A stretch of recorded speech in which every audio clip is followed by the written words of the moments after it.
on värikästä. On tosi värikästä. Se on nyt, kun on pohjatyöt näihin tehty, kato, niin tää on helppo sitten pitää oma väri päällä.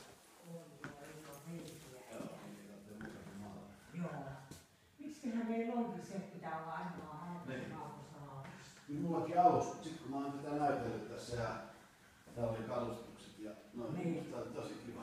Niin vaan, niin se riippuu sitten, että miten sä sisustat sen niin, näitä värien kanssa. Mutta mä tuota haukea kyllä huolissaan ne olkaan. On ne varmaan niin joku ammatti-ihminen kumminkin laittanut, kun on tuolle siististi. On. Silleen vaan, sit vaan pintaa, jos on ollut. Joo.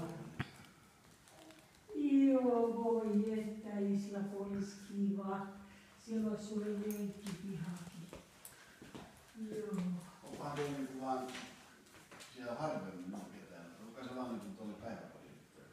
Mä tiedän, silloin kun Elisa oli pieni, kun me asuttiin tuossa avohoidossa, niin mä tuon tähän näistä. Tässä oli niinku yksityinen leikki.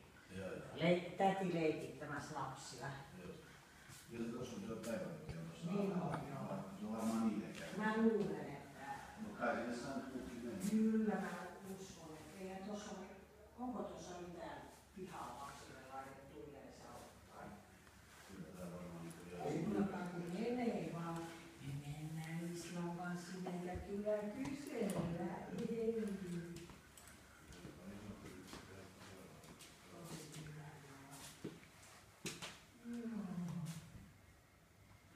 No toivotaan nyt, että se Laulilahden systeemi. Joo, se on huomenna. Että loksahtaa sitten. Joo, huomenna kun nyt vastaa siihen, mitä vastaa, niin teki 500. Just. 500 tarjonnut siitä, että kun pääsisi vaikka jonnekin Niin. Ja Laari, kun ne osti sen 500 vuotta. Joo, mulla oli sama, kun mä ostin kirkonnulla tuon 3 vuotta sitten, niin mä maksoin siitä itse 170. No nyt se on tarjolla sit 155, mutta ei se auta, että jos haluaa pois, niin se on meidän.